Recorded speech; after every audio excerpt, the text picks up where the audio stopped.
Ngayong umaga po ang inaasahang balik sa Metro Manila ng ilang nagpasko sa mga probinsya. Kamustahin natin ang lagay ng trapiko sa North Luzon Expressway. May report si Bien Manalo live. Bien? Dayan, marami sa ating mga kababayang nagbakasyon sa probinsya ang balik trabaho na ngayong araw. Kaya silipin na natin ang sitwasyon dito sa NLEX Balintawaka ngayong umaga. Balik Maynila na ang marami sa ating mga kababayan ngayong araw na nagdiwang ng Pasko sa kanilang probinsya. At dahil sa inaasahang dagsa ng mga sasakyan sa North Luzon Expressway o NLEX, marami ang bumiyahe ng mas maaga.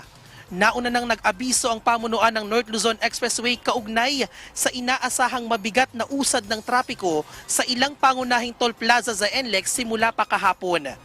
Sa abiso ng NLEX, nagsimulang bumigat ang trapiko sa Bukawi Toll Plaza simula pa kagabi at magpapatuloy yan hanggang January 2.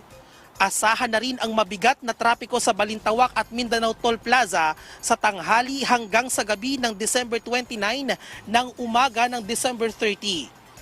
Gayun din ang heavy volume ng mga sasakyan sa Tarlac Toll Plaza sa January 1. Kaya paalala ng pamunuan ng NLEX sa mga motorista na planuhin na ng maaga ang pagbiyahe at panatilihin ang pagmamaneho ng ligtas.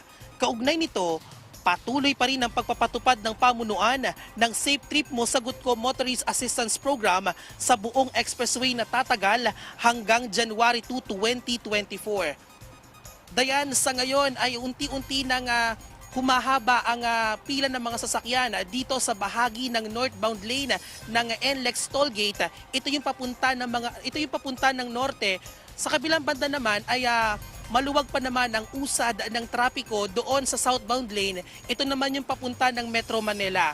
At dayan, ilan pa rin sa mga motorista ang wala pa ring RFID, kaya dumadaan sila doon sa bus na inilaan ng pamunuan ng NLEX kung saan maaari silang magpakita ng mga kaukulang dokumento at magbayad para makabitan ng RFID.